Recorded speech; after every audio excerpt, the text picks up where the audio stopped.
Welcome, good people. At the time of recording, we are less than a fortnight away from the global spectacle that is the World Cup in Qatar.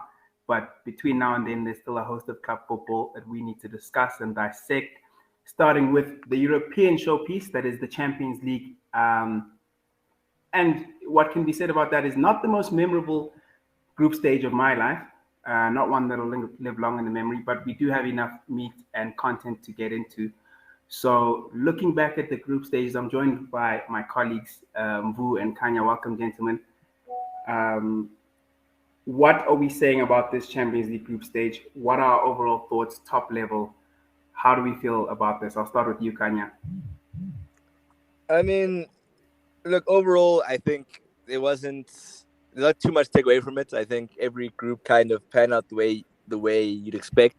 I think maybe the big surprise, depending on how much you let your emotions cloud your judgment, is probably Barca going out. But beyond that, I feel like we more or less got what we thought we'd get. Shout out Club Bruges, but I'm not particularly fussed about what's happened. I don't really care. I wish I could phrase it more like softer than that, but I'm not. I'm excited that we have a much better and much more exciting round of 16 to look forward to. Agree with that second point. I think one thing the Champions League does guarantee is entertainment as the tournament progresses. So yeah, fingers crossed that we get a bit more excitement as we go along. And disgruntled, disappointed Barca fan Mvu, how are you feeling about not only your team but the Champions League group stages as a whole? How do you look back on that round of fixtures? Man, want to point out that I support Barca today. Anything. I'm very disappointed. I didn't expect them to get, especially with the way Inter was playing. I think that's a failure, but it is what it is. Our ultimate demise was something that I've always been worried about from the beginning of the season, just our defensive frailties. So, I think the most disappointing thing is that we won our first game and didn't win again, which is just poor. Other than that, I think the Spurs group was probably than I thought it would be. A very, very, very, very interesting group. It was good. Went down to the wire. And I think the biggest surprise was just how well Napoli have done. Like, they look by far the best team in the competition right now. Probably, I think if they played Madrid in over two legs, they'd beat them. And Madrid would probably be my second favorite team. The group stages, maybe Benfica, they did quite well. But yeah, I think Napoli was the most refreshing. The highlights from the group stages for me. Interesting segue. Thank you for that, because I would be shocked if anyone listening to this doesn't have Napoli as their top pick for the Champions League group stages. What a surprise! What a refreshing surprise! Because, like I alluded to a few episodes back, this is something that you expect like along a 2-3 year project, but there's enough out there to suggest that Napoli shouldn't be doing what they're doing this season. So what a surprise! And I'll come back to you, Khanya. I know you feel very strongly about how Napoli are playing this season. Your top performer, I'd be shocked if they're not Napoli. What do you make of Napoli themselves, and do you have them as your top performers in the group stages? I mean, you have to have them as top performers. They've been incredible. The only game that they didn't win was when there's literally nothing to gain from like having beaten Liverpool. Like I think they're 20 goals in the group stages, the most by any Italian side. And I think for me, it's the fact that they went through half of the group stages without having Osimhen even present and still managed that record. I can't not have Napoli as that team. They've genuinely been unbelievable. And it's not that they've got like one or two standout players. It's that as a team, they really are like, for me, they're like a top five team in Europe. Like they can't not be at this point. They're such a cohesive unit. There's so much to like about them as well. Yeah, no, I'm genuinely really, really pleased with them. So yeah, they're my top performer as a team. In terms of individuals, I think my guy actually has to be Mbappe. No lie. In PSG's big games, that's actually the guy that actually scores the goals every single time. I think he's been weird. He's been weird a few times, but I'm really I'm interested in how he seems to be trying to position himself as the guy amongst some very real hogs. So yeah, I want to give him his flowers as well. I won't lie, I'm a bit taken aback. I get your point. I would be shocked if I went to five people and any of them picked Mbappe as their top individual for the group stages. But your points do make sense. I think the score lines don't lie.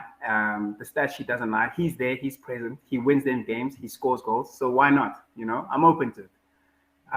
Vu, from your side, just before we get into top individuals, I know that to play devil's advocate, what would you think about Bayern going 6 for 6 in what is supposedly the group of death? Are they underdapped in your opinion, or did they just do what was expected of them? What did you make of Bayern in terms of being a standout performer alongside Napoli?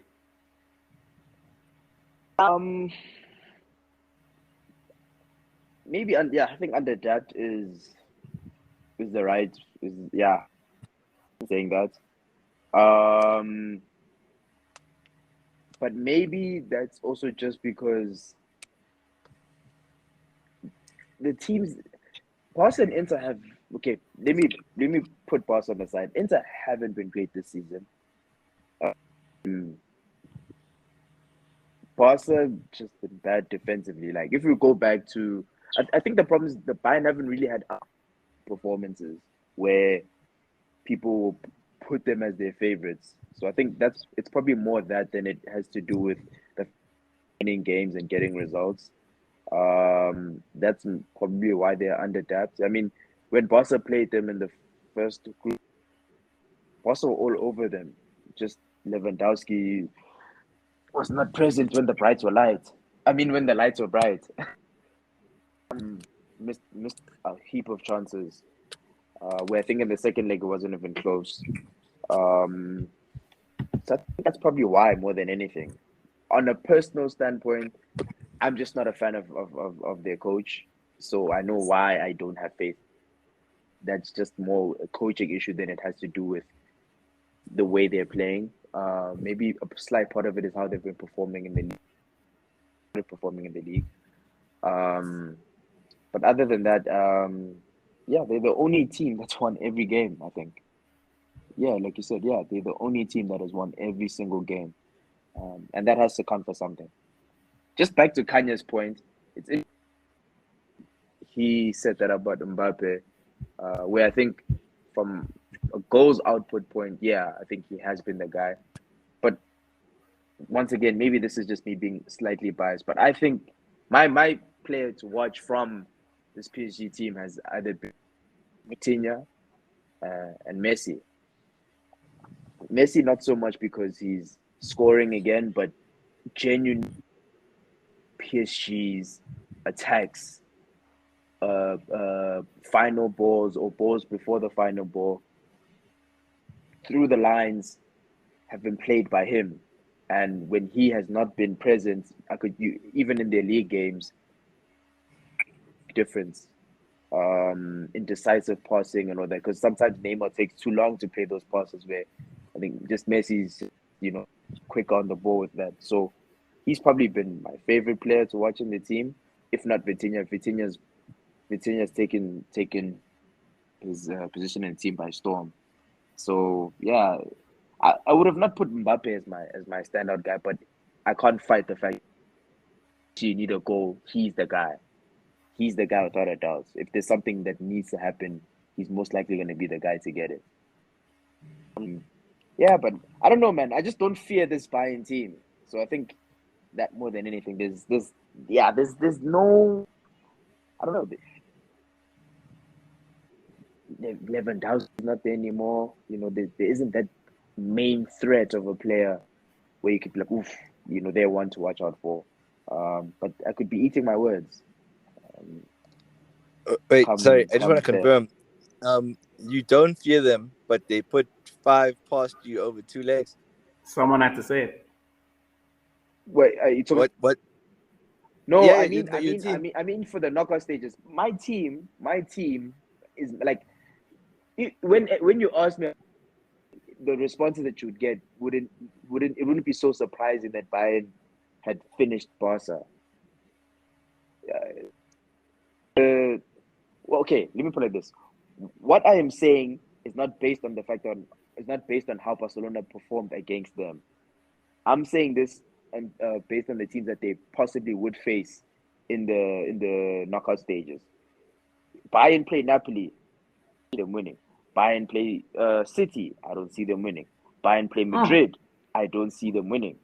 mm. Not because they're not, but I don't think they've had those performances or something where like you can see like, oh, if they play this team, I think outright favorites to win. I have the same feeling against PSG. Realistically, Bayern are the favorites, but I think I hold my comments until after the World Cup because that's when I'll have a better feeling of where PSG are. But even then, I'm not too mad at that draw. You know what I mean? Yeah. So that's what I mean. I don't see them as the team in the Champions League. Interesting takes. I think, yeah, we'll touch a bit more on that round of 16 draw a bit later in the episode. Before we move on, I think, like I said in the beginning, not the most memorable group stage campaign. And I think that's highlighted by the fact that there is no single player who stood out more. I think if we can give credit to our guy Mo Salah, same amount of goals as Mbappe throughout the group stage, but I don't think anyone would even, unless you're from Liverpool, On like the hat trick against Rangers, though, you got to put a little bit of tax on that. I don't know if all I'm goals as. count. Yeah. They all count the same. Yeah. They all count the same. But yeah, none of them. No one would put Mo Salah as your stand-up performer. I would like to put up three individuals who stood out to me. One might ruffle a few feathers, and I'll start with him. Eric Maxim Choupo-Moting, because as much as he's not, I wouldn't say he's got big boots to fill. He is showing up, and I think his performance level and his ability to actually be the guy when he was needed, and not necessarily to save Bayern or to get them through anything, but just he's been scoring goals and he's been kind of he's established himself as a starter in this Bayern team, particularly in the Champions League. Do not be surprised if in the later stages he has something to say. Um, we can't discuss the group stages without discussing our boy Kivicha from Napoli. I mean, what a way to announce yourself to the greater to the world than to shine in the Champions League. So surprised by him. I'll put my hands up. I'd never even heard of him before the second match day in the Champions League. And yeah, from when I started paying attention to him, the more I started hearing about him, I have to dap him. And then the third person I'd like to highlight, despite his team getting knocked out, is Mudryk from Shakhtar Donetsk, because there is a star there. There is a star boy. I'm ready to invest. My wallet is ready because I feel like he will have something to say in years to come in European football. So those are the three I'd like to highlight. But with that being said, the Champions League will always throw up a few surprises, a few shocks, and I don't think there's any clearer shocks than, quite frankly, the terrible campaigns that Juventus and Atletico Madrid had. Atleti finishing bottom of their group for the first time in Champions League history. Juventus finishing third in a group where, Juventus of old would have been expected to win that group, if anything. What are we saying about the fall of? We'll start with the old lady. What are we saying about where Juventus are?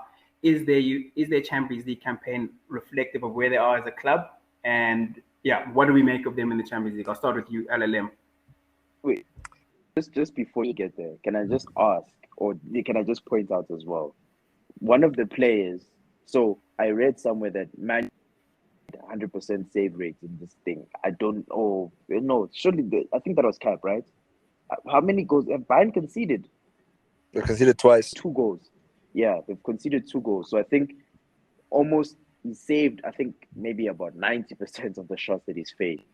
Wait, no, Um, Neuer wasn't keeper when they conceded those 2 goals. oh, he has wasn't. Noah's been out for a bit. So he had 100. So that 100% save rate yes, in the no Champions one League. scored past the UCL. So that is right. That's a very great start. I also think that just shows how badly the other teams were. So part of this thing that I was talking about, not necessarily having this fear and buy-in, is not because obviously they're winning, but the teams that they were playing were just bad. They weren't. I don't think they were probably even shocked themselves that they weren't challenged as much as they would have, or they would have thought initially. So just to clear up before I get quoted here, that is what I mean. It has nothing to do with their general ability as a team. Time will tell. Time will tell. But like I said, we'll jump more into the future prospects of Bayern in this competition because I feel like there is a lot to say. I have a lot to say. But jumping back to Atleti and Juventus, let's start off with Juventus. What are we saying about their Champions League campaign, Khanya? What's going on at Juventus?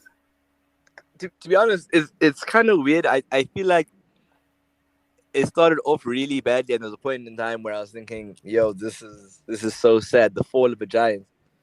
But at the same time, I'm like, bro, there's a lot that Juve kind of need to figure out in a short period of time.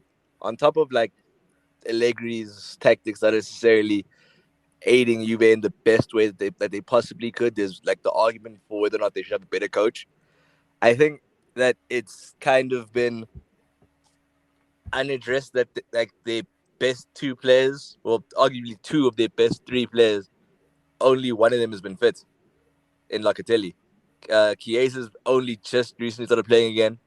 Pogba hasn't played a minute of competitive football for Juve yet. And I think you kind of can't ignore what that does to a team that already quality-wise isn't all the way there. Like they've been bad. They've been bad. But I don't think they've been so bad that it's this like ridiculous thing that they definitely should have gone through.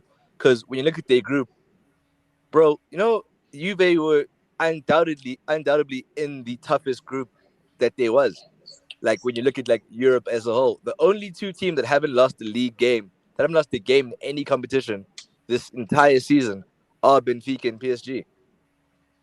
Like when you put that into context, it's like, okay, yeah, sure, they lost and they were really bad in the group stage, but it's just like who else was gonna beat these guys? They couldn't beat one another. Like Benfica and PSG, as good as PSG have been, we're talking about about Messi as like the standout of potentially of the competition so far.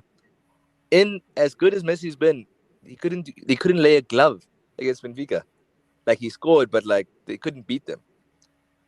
So I don't know. Like the way I feel about it, I don't think that they've been as embarrassing as like looking solely at the group stage would tell us. I think that they are in a weird place. They're still transitioning. There's lots that you need to figure out as a club, but I don't think that this UCL campaign should be the stick we use to beat them with. Simeone, on the other hand, I have words for, but we can get there. We certainly will. One win in 6 games for Juventus, a negative goal difference, 5 defeats. Is this, I mean, for a European giant, for a club that's campaigning for the Super League, is this at all damaging for Juventus? And if I can throw in a slight dig, if Man United put in this sort of group stage, I mean, managers would be losing their jobs for that kind of performance in the Champions League. So, what do we make of Allegri's position? What's your feeling about Juventus and their group stage campaign? I think we've getting them since the back end of last season, really, questioning Allegri's tactics from the beginning of the season. So I know most of how I feel is aligned with Kanya's is that they were weird before they started this before they played their first game against PSG. Not getting at least 2 wins against the easier team in the group is disgraceful. I don't know, man. Like maybe I'm just not as in Juventus as a team, but I don't feel much about how badly they played in this in these group stages because I didn't really expect much from them, to be honest. You know, like Khanya said, the injuries that they've had, the manager's tactics always been questioned. It was already a recipe for some form of disaster going up against two teams who seem to be very well coached as it stands, or as well as they can be. You know, people will say like, "Oh, leagues that you play in are factored in you going undefeated," and I agree. But not losing a game is still a very difficult thing to do. No matter what league you play in, not losing a game is a very difficult thing to do. And I think having playing teams that are well drilled, having their star players injured, where you just have issues on issues, you can't really expect much from them. Yeah, and they lost Paulo Dybala. I don't think that was going to be a small loss to them. And Chiesa not being there was just another thing. So not too surprised. Um, yeah, Well, I think it's clear to see that Allegri isn't on the ropes like we thought he would. He does seem to have the backing of those above him, and I mean, since it was written on the wall that they would exit the group stages, he did kind of change his tune in terms of who he started. We saw him play a few of the kids. So yeah, I personally think it's an embarrassment, but I do understand the softer touch you guys are putting on it, where perhaps this isn't the end of the road for Juventus as a European super club, but still not a campaign that they'll want to, or rather a campaign that they'll want to forget in a hurry. But moving on to the other big disappointment, and there's no hiding it. As a proxy Atleti fan, I will bear the brunt. That was an appalling result. I think to finish bottom of that group, a group where if I'm Bayer Leverkusen, if I'm Bruges, and I'm Porto sitting at the draw that took place months ago, and I'm drawn against Atleti, I'm thinking, you know, they are they're probably the number one seed in that group. They're expected in some regards to top that group. But finishing bottom of that group again with a single win to their name, the way they went out in that chaotic fashion, kind of sums up, the where they've been heading as a club in the past years. I'll come back to you, Khanya. Atletico Madrid, Diego Simeone. What's going on? What's going on? In an early episode with Mvuyelwa, we had this conversation about whether or not it might just be time to have that conversation, whether it might be time to accept that Atleti might need a changing of the guard. I don't know if I wouldn't say he's finished as a coach. That'd be ridiculous to say, but I do think the general direction that Atletico are going in and where he wanted to go, I don't think the two align anymore. I really don't. I don't think that. I think Atleti have been found out almost.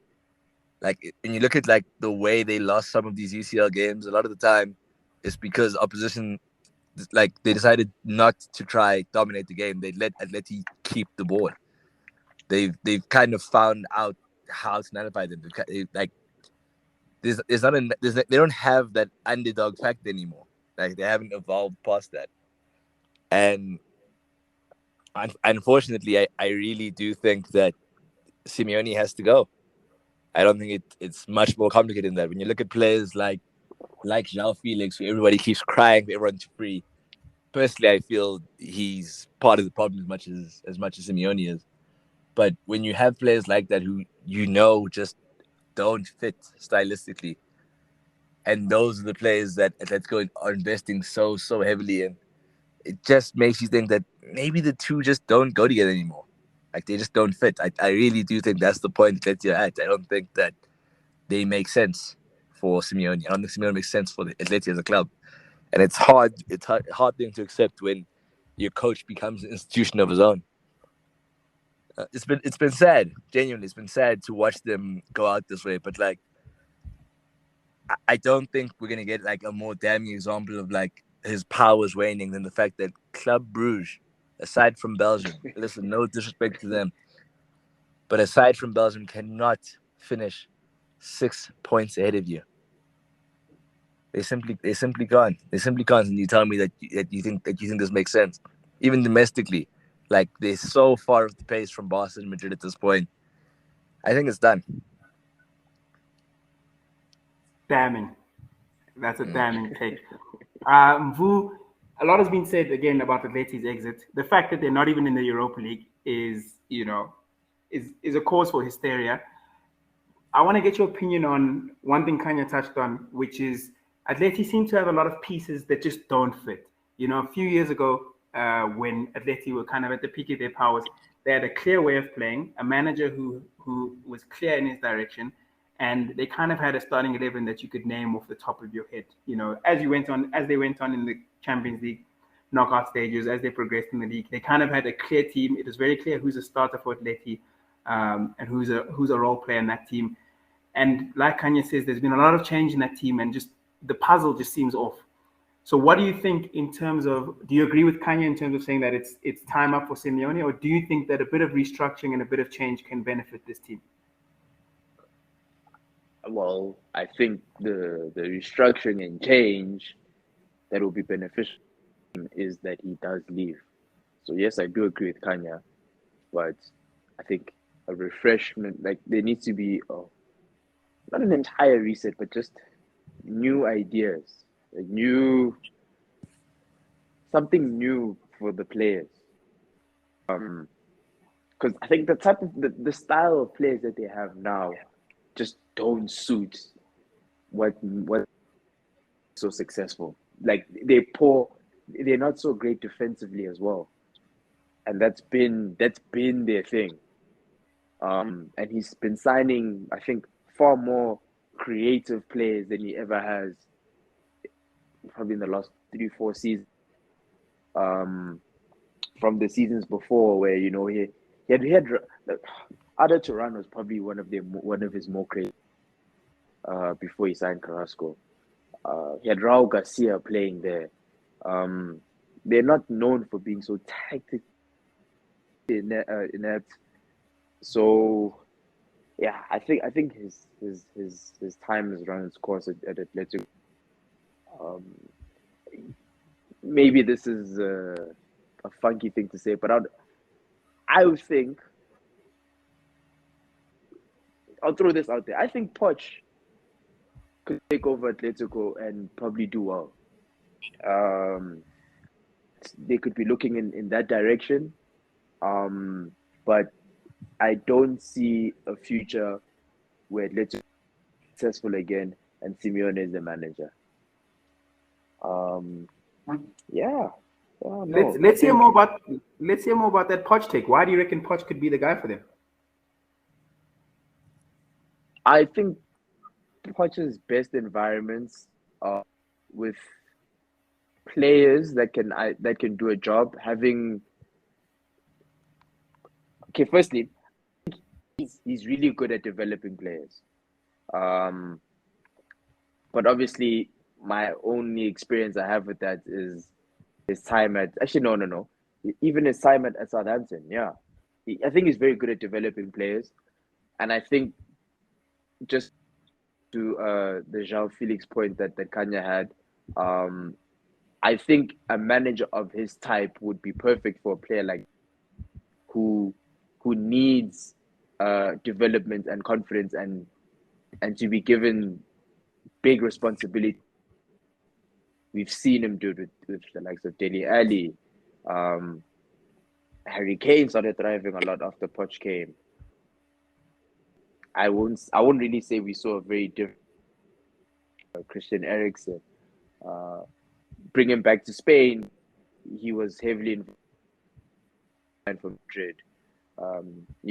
There's a track record of him doing well with need to be developed. I do agree though with Khanya that you can't only look at it from one side, but I think the biggest has been with this team that Simeone was signing players that just didn't seem to fit his style of play, and then those players don't end up playing so well in his systems, or they'll have a spell where it's 3 months and everything's working great, and then thereafter it's done. I can't put that solely down to this player is not doing well enough, he needs to do more. In the case for almost all of the players that he's signed to come in and do a job. His last success story for me would probably be simply, but Suarez is the type of player that I would see working under Simeone. So, yeah, I think mainly that Poch can work with teams that are trying to get somewhere, trying to get closer. I think that's what Atletico want to. They want to win the leagues, but I think they always want to get closer to Barca and Madrid. Poch can do that. Not so many. Poch can do that.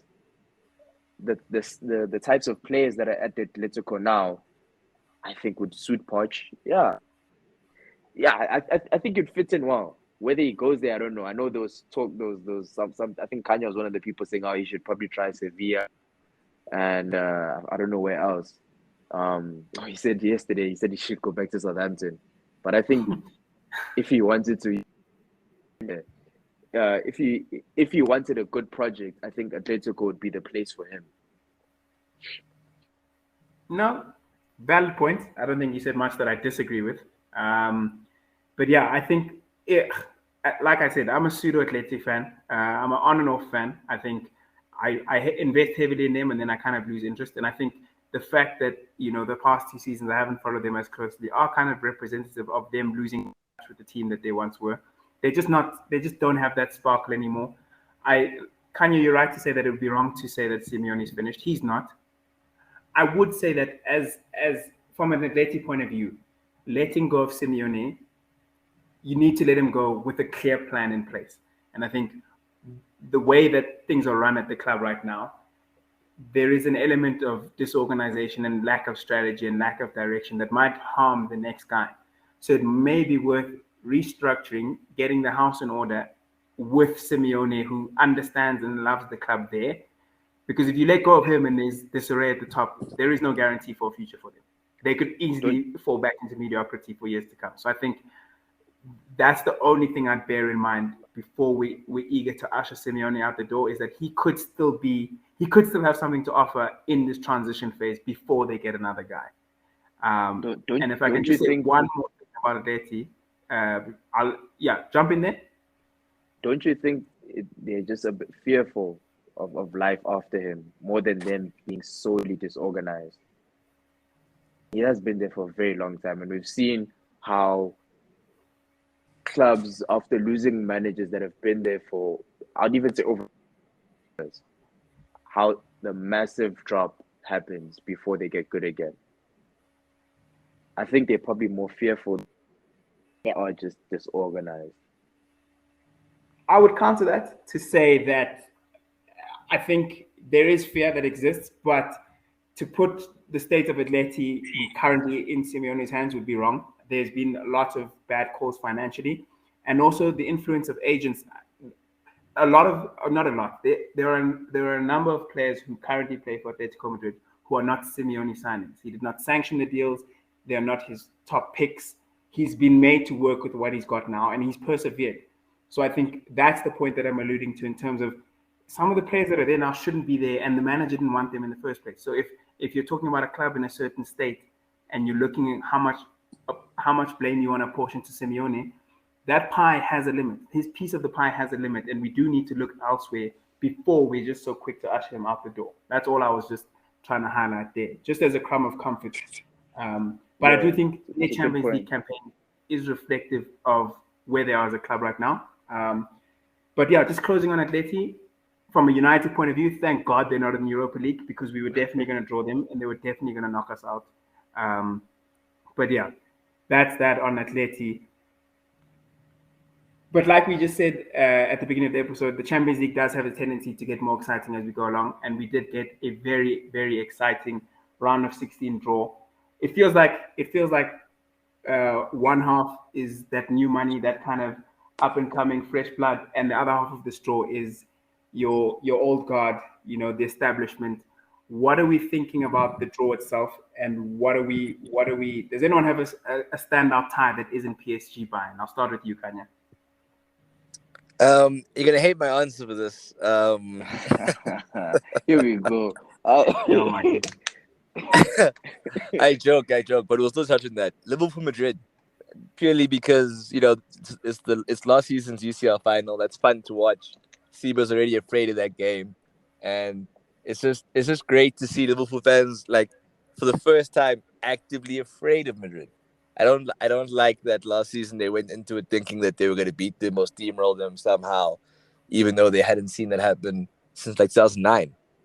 Um, I like the idea of that game. It's always exciting. It feels like there's like I feel like there's a bigger story than just the match itself that's developed around that game now, which is really nice for me. And I'm excited to see that again. And what about you? Personally, I do think the prospect of seeing Liverpool and Madrid battle it out over two legs is always more exciting than in a final. We saw it a few seasons ago in that COVID season, but that wasn't really a spectacular tie. I might be the only one who thinks this, but I think both teams have categorically regressed since that final. And I know there's a few Madrid fans who'll hear that and think, what the hell is he on about? But I don't think Madrid are the same team they were in that final in May. Liverpool definitely aren't. So I don't think in terms of quality, it'll be quite the spectacle. Tactically, I don't know how much more those two teams have to offer than what they're currently doing in the league now. And I do think that whilst Madrid right now probably are favorites, they are kind of dependent on their strongest XI. Whereas I think Liverpool, because the XI has had to change it every week, by the time we get to Feb, they might be more ready to deal with issues than that Madrid side then. So, yeah. But moving to you, Mvu, I know that now that your primary team is out, we kind of know your adopted team in the knockout stages. We'll get to that fixture because I know you've got a lot to say about it. But what else stands out for you in this round of 16 draw? Now that Liverpool Madrid is my game. I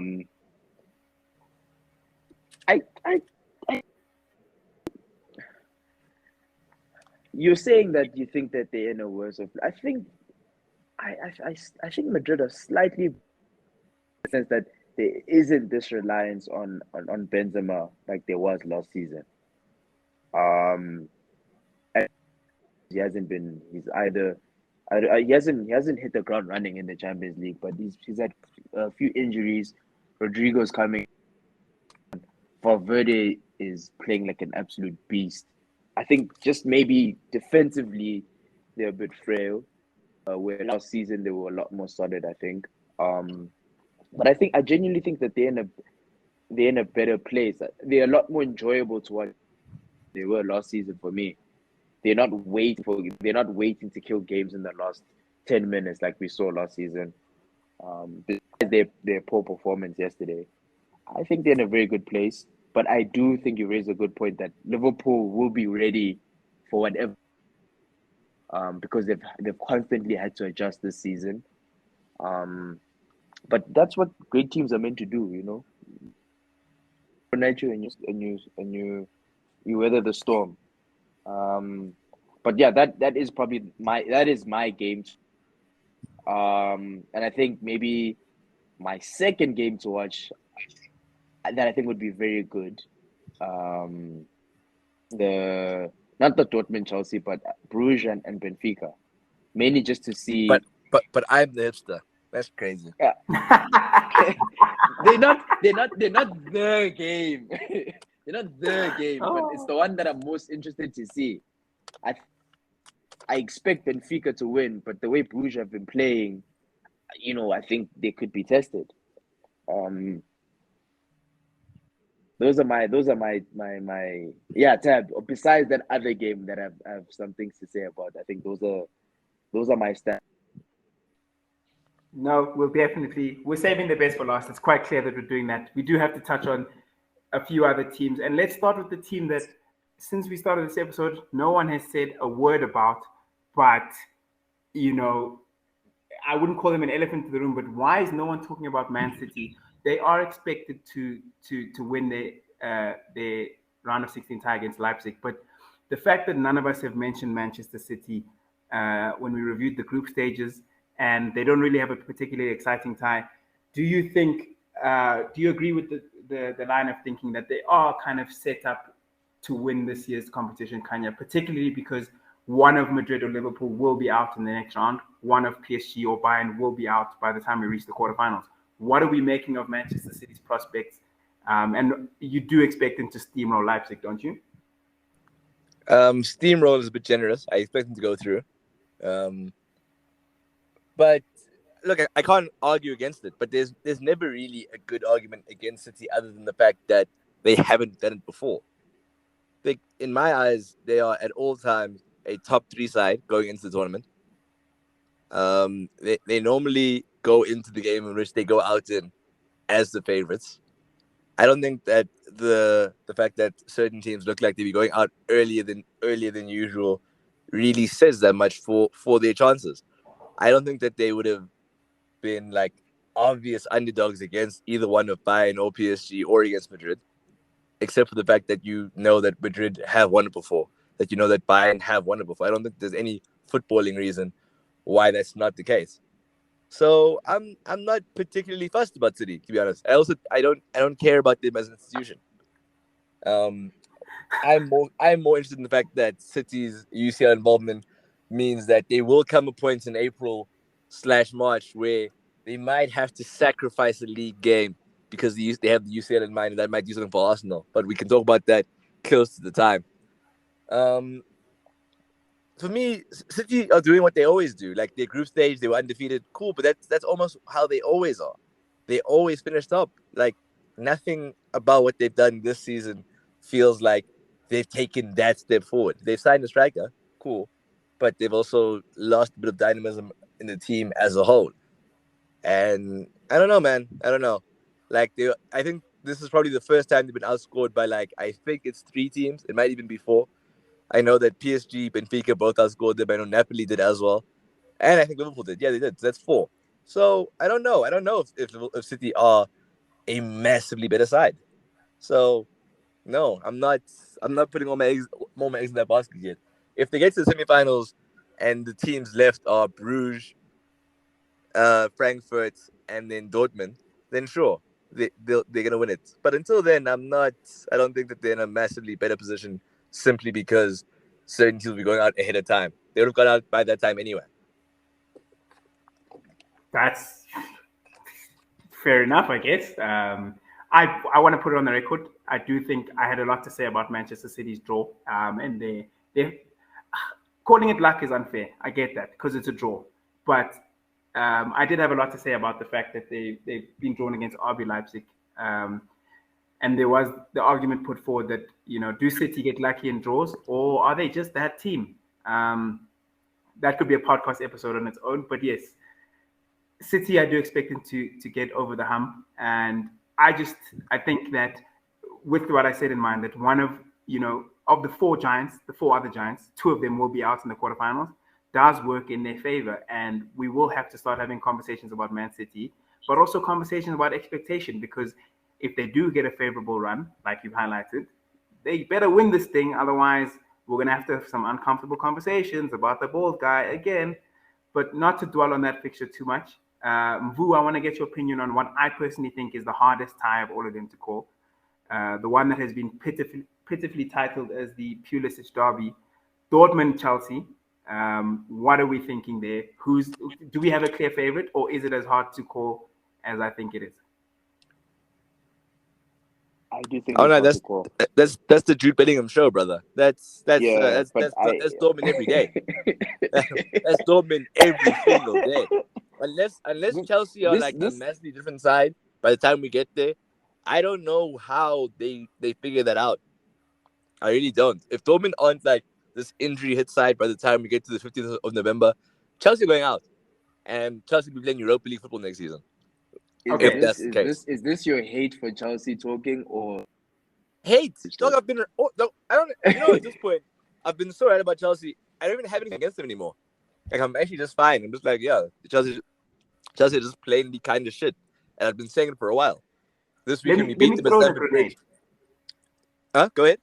Let me throw in a grenade, and then Mvu, I want to hear your piece on this. So as much as look, I have no problem with you guys picking Dortmund as favorites, but I've learned my lesson with counting Chelsea out. I said at the beginning of the season, we saw 2 seasons ago when they won the damn competition. We have no right to count these boys out. As much as we see what we see on a weekly basis, how dare we say Chelsea don't have a chance in this time? So what do you think?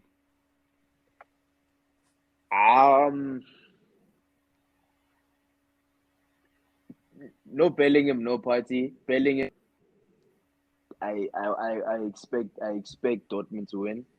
The only reason I would want to see Chelsea beat Dortmund is because of Raheem Sterling or Potter.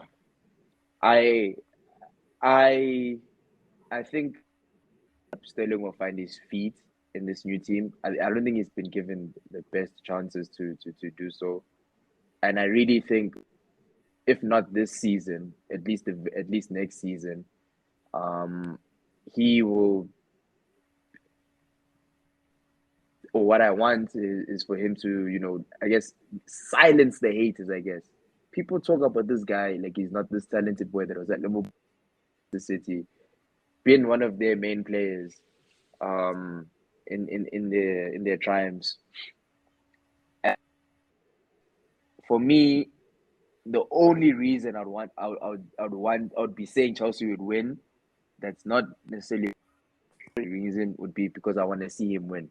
Other than that, I I don't see how Chelsea will have answers for Dortmund with the season. I don't think the group is too easy for them. The way Bellingham is playing now, hopefully Royce is not injured.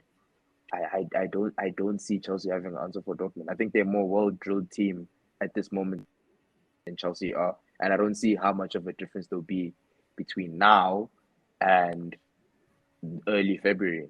I think we're a more I guess a more steady Chelsea when we hit March going into April.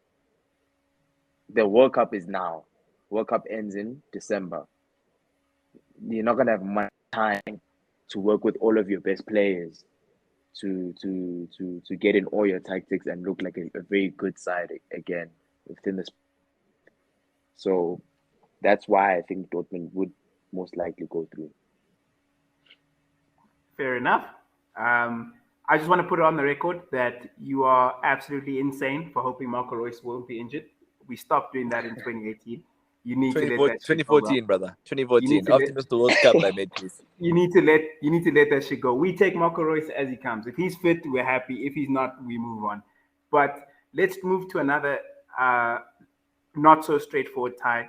Khanya, my fellow Milan fan, what are we saying about our chances against a Tottenham Hotspur side, which we know how they'll play, could cause us problems, but what are we saying about Milan's chances against the mighty Tottenham Hotspur, who haven't beaten a single top six side in England this season?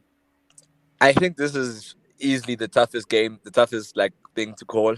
I don't know if it's high scoring or low scoring. It really just feels like something that'll be determined by a bunch of random moments in those games. But I'm Save you hopeful. some time. I don't think Milan easy win. Milan easy win. Oh wow! Oh wow! Okay, No, Milan that's easy bold. win. That's bold. go off. That's very bold. Milan easy Listen, win. Conte is terrible in Europe, so that obviously does give me a little bit of hope. But there's something almost counterintuitive about how I evaluate Spurs at this point. I think we all share the same sentiment that they don't play well, but they end up scoring, they end up winning. And when you do that so consistently, it makes it really hard to really put everything against them. They shouldn't have made it through their group. They really, really shouldn't have. But they did. And they didn't just make it through. They finished top. And that group was really difficult, especially for a side like Spurs who want to sit back, who don't necessarily look to take charge of games. They went behind in so many of those games. I think in their last two as well.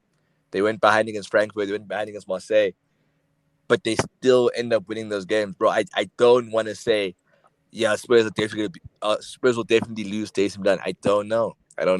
There's too much that has to happen. Son will be back fit. He's not gonna have a super long World Cup in any case. I think Spurs have a very good chance of pulling something off in that game. Or in those games, rather. Thank you for highlighting Son's time in Qatar. I think, yes, you're right. It will play a role. On Milan Spurs, it's clear to see from what's happened in the past couple of weeks that Mike Maignan fitness will be key. We do expect him to be back by early Feb, if I'm not mistaken. And I also think Giroud and Leao kind of in terms of leading the line. If those guys are fit and firing, then yes, the tie should be going in Milan's favor. Mvu, I don't know. You said it's a very easy win for Milan. Any reasons in particular? Why would I back my ops, bro? Spurs must I die. mean, just from a footballing point of view. And what Khanya was saying is that, teams that get results, it's hard to call. But I do think teams that do get those results do get caught out at some stage. If they don't start performing. I think we unpacked it on the group once where Conte was saying that Spurs will look different after the World Cup. So I think for me, until I get to see that, I would not say that they're going to play against AC Milan and go through until we see these master plans that this guy has for. And obviously, he's a great manager. What he says can be believable, but I find it take rhythm in how you're playing. Or at least rhythm in how you're playing, and then suddenly just play like a different team. He's suggesting that they will be doing in the new year under the same manager. I just don't see how that works. So that's probably the only reason why I don't back them now. Not that because they don't grind out results and all those things. I just don't see they would have improved by then based off of what Conte is just telling us. I'm not going to disagree with you. I personally hope Tottenham gets spanked. One, because, yes, like Khanya highlighted, Conte's record in Europe is not one to be proud of. Two, I'm a Milan fan. But three, my blood boils when I hear people talk about this Tottenham team. And I think a spanking in Europe would kind of put an end to that early enough in the season so they could really hammer home as they continue to decline in the Premier League. But I'll save that for the new year. I'd like to segue into the next tie with an apology for someone we didn't touch on in the group stages at all, Diogo Costa of FC Porto. Porto Inter, sorry, my apologies. Porto Inter. What are we thinking there, LLM? Do Porto have the juice? A Portuguese team in a knockout tie, it's not a nice tie. It's not a nice tie. Inter on their way to kind of restoring some sort of pride in the season. They seem to not be the strongest team in Italy at the moment with Napoli so clear. What are we thinking in that tie? Inter, I'm nervous for them, man. I really, really am. This has been such an underwhelming season for them. They're over 10 points behind Napoli, and I don't know if they're going to get any closer to them. I don't think they're going to finish the season within 10 points of Napoli, as Napoli walk to the Serie A title. So they kind of need to do something big in Europe because they also might not make top four.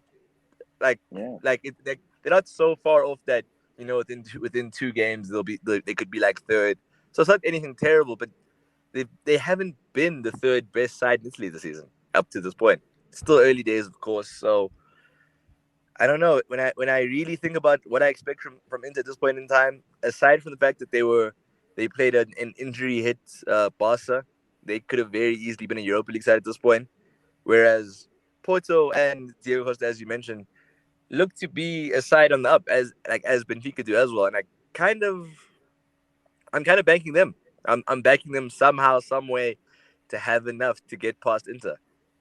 I think Heritage might tell, and the biggest side might end up winning. And it'd be very sad if that was the case because, of course, it'll look like, of course, Inter won. How Porto going to do anything? But as of right now, I've got my stocks on a Porto win. Fair enough. Mvu, gun to your head. Inter Porto. One answer.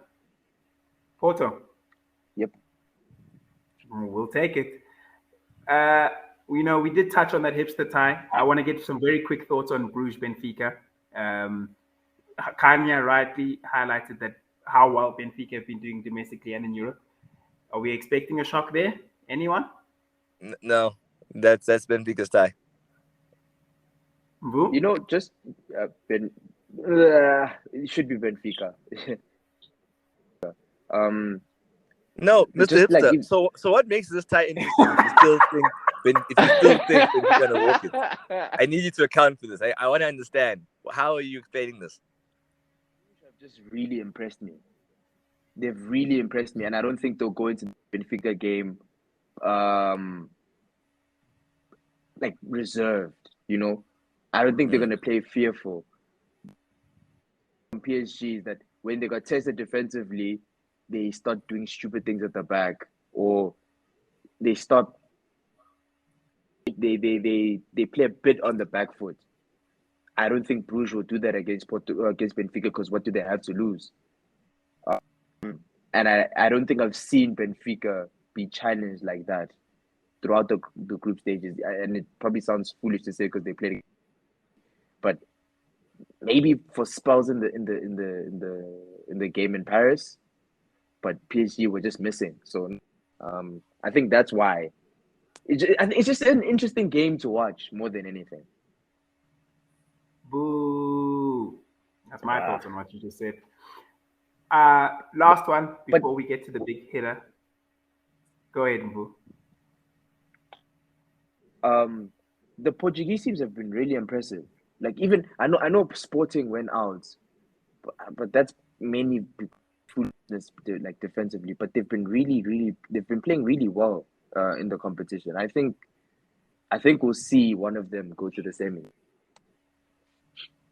Wow. Okay. Okay. That's a big shot. I'm awake again. Can I want to touch on this fixture, very briefly, but with perhaps a hypothetical that I'd like you guys to really engage with. Napoli, Frankfurt, obviously high-flying Napoli versus a Frankfurt side who should not be discounted by any regard. I think they're a very good, well put together side. Obviously, reigning Europa League champions. Did well enough in that group, in that group with Tottenham and Marseille. Is there a possibility that we get to February and the World Cup has killed Napoli's momentum? And if so, do we back Frankfurt more, or are we expecting this tie regardless to be in Napoli's favor? Any takers? I'll start with you, Khanya. I think it's definitely possible. It's the main reason I wouldn't be so quick to say Napoli will definitely win that. There's a lot of time between now and then, and Frankfurt are a side like they're a serious team. They're a serious team. They're adaptable. They are without one super clear best player. I'd say maybe it's Kamada, but even then, I think other players have a shout for that role as well. So yeah, I don't know. It won't be as straightforward for Napoli as I think people might be expecting. So I would still say Napoli purely because right now you can't bet against them. They're a top 3 side in Europe at this moment, but it won't be an easy tie, definitely. Mvu, your thoughts, sir? Same. The World Cup comes at the wrong time a lot can change between that Jan period and Feb period. My only worry with Frankfurt is that their bench is somewhat thin. So even if both teams are not firing at the rate that, I'm not sure they have enough minerals to beat Napoli. But yeah, I don't think it would be as straightforward as both of you have put out. Okay, I'm hearing that. And now, last but not least, allow me to take A, my impartiality hat off. B, I'm taking my hosting hat off. I'm putting my gloves on. Let's box. I want to hear about this PSG Bayern tie because I think that my team, my Bayern Munich, are being disrespected, and I will not tolerate it. A, because I made my feelings very clear at the beginning of the season, who I think will win the Champions League. B, I think this PSG side are not who they are made out to be. We know about them. Them. So I want to hear from, let's hear the balanced view before we hear Mr. Extremist. Khanya, PSG Bayern, what are we making of this tie? Wait, I am the extremist. 100%. In what way am I the extremist? Well, we know about you, brother. We'll get to you. Yeah, I think you'll sort that. You'll answer that question yourself. Listen to yourself in the episodes. Play a few episodes back. You'll cover it. Even now, we'll cover it. There's We'll no cover it way. very shortly. There's We'll no cover it way very I'm the shortly. extremist. But Khanya, PSG Bayern, a tie that we've actually seen a few times in recent years. Yeah. Once in a final, a two-legged tie in the snow. I remember that game very well. That I think Bayern won on the day, but got knocked out. Got knocked out in the tie overall. And a few feisty encounters. Two very strong teams, two well put together teams, two teams who at the beginning of the campaign would be in people's favorites, and one of them has to go. Who's it going to be? Online, this has been something that has been bothering me. Like, as I've tried to like wrap my head around it, and I realized I don't actually think I understand Bayern. I don't understand how they do what they do as a side. They almost just overwhelm you at this point. Like, you look at who they have up top. I don't understand Choupo-Moting. I don't get it. I don't like he wouldn't start for anyone else. But in his last Bundesliga game, he scores a brace.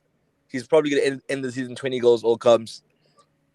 What I've come to respect about Bayern is that it almost doesn't matter who the front three is. There's goals there, like in this side and in August. But I think you guys are a lot better, a lot more That is cohesive than you true. were last season. And I think what PSG lack is that same kind of variance in their attack. Like, they probably have the Yeah. three best individual attackers, but their attack outside of those players is kind of stale. Like, I almost feel like if PSG are winning this because Mbappe scored two, it's not going to be because there was this crazy performance from Hakimi at right wing back that took everyone by surprise, and someone else just really showed up. I feel like that's what they need in order to beat Bayern.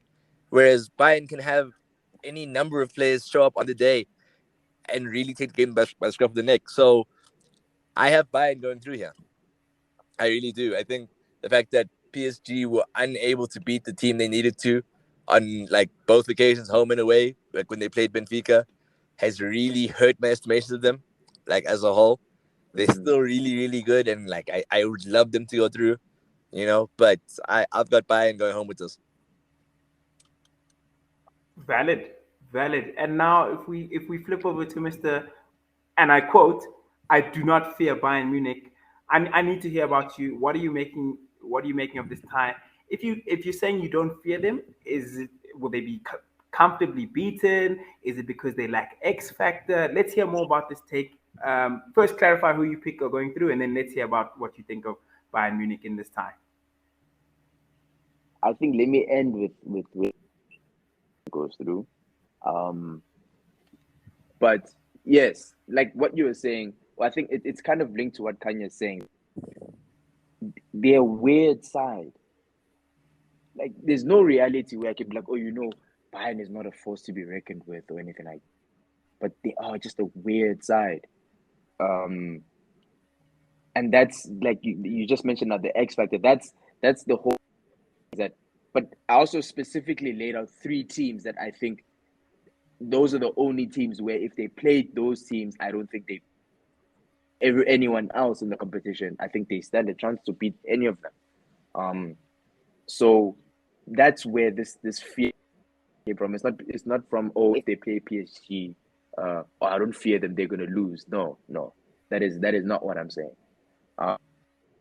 But I just don't see them winning the competition if they face either of the sides that I had mentioned before earlier in the episode. So whoever's go back to who I said at the beginning of the episode so that you know exactly who I am talking about.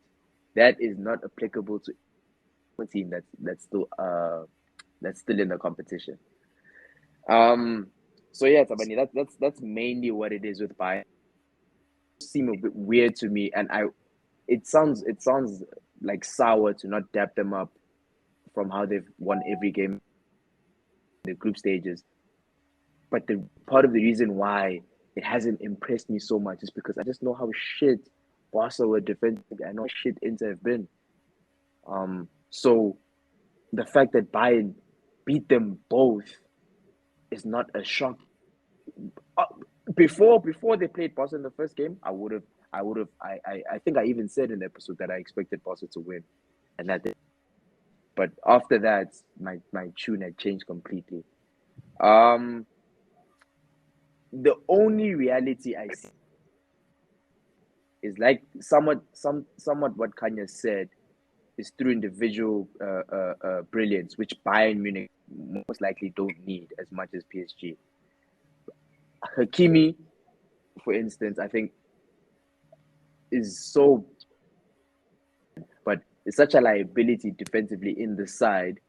Him and Verratti, I would say, that PSG capable of making stupid mistakes. And Donnarumma's, I think he's a bit full of mistakes. A good shot, full of mistakes. I think it's so way before they have a chance to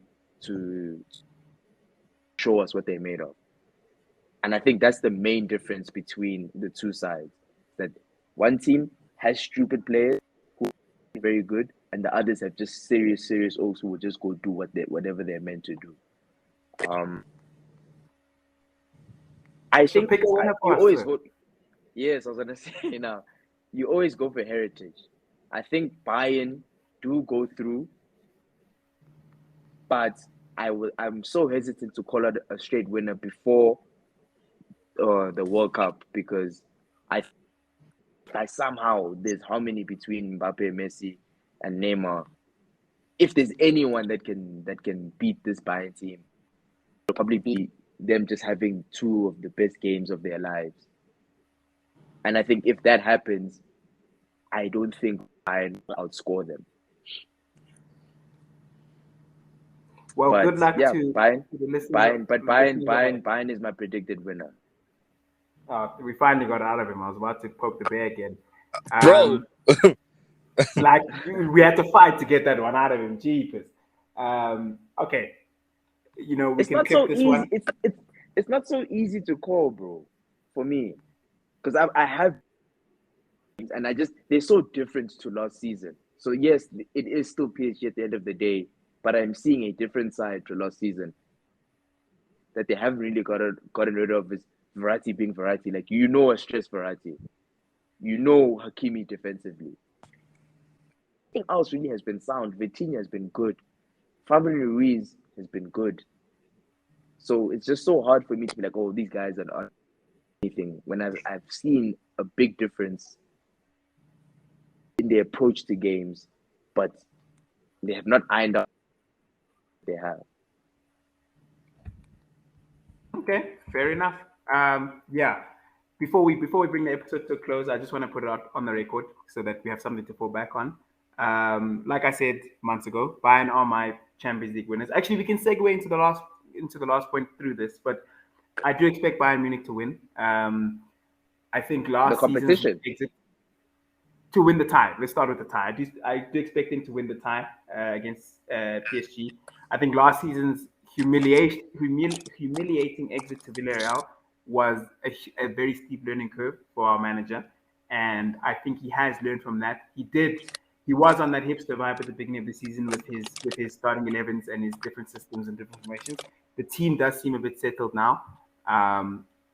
Subject to anything happening at the World Cup, I think a fully fit Bayern side has so many options and there's so much strength in so many key positions that they would, like you both alluded to, it would take a star-studded performance from the opponents to kind of defeat them. They're not the type of team that'll beat themselves.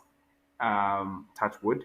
But yeah, I want it on the record that I do expect us to beat PSG in the round of 16. And I will segue into the last point as we close this episode.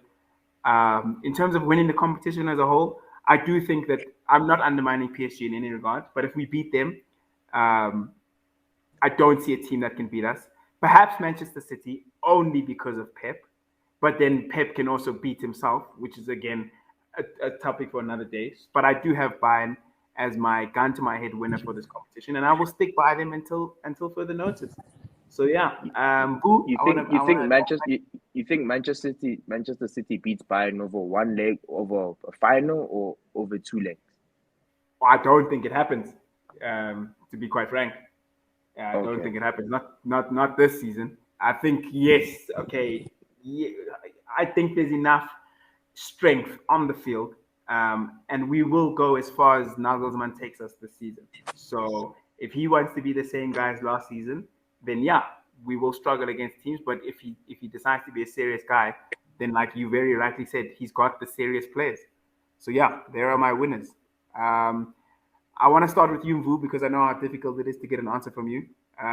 Give me a Champions League winner now before the World Cup. You have to pick one. You will be allowed to change later on, but I need to get an answer from you now. Give me a winner.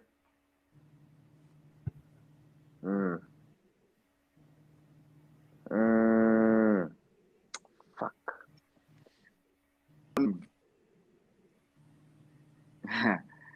I'm gonna sound silly. I'll go Real Madrid.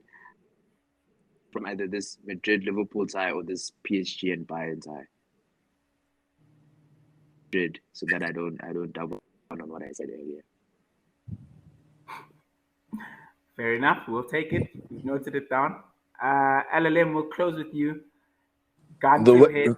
The winner comes from the team that wins the tie, PSG versus Bayern Munich. I need something more. more. See, Khanya, I was gonna say something like that, but I know this. I just know I was gonna be clowned. I was gonna say something. The winner comes from those two ties for me. No, not one or two. The winner of PSG versus Bayern.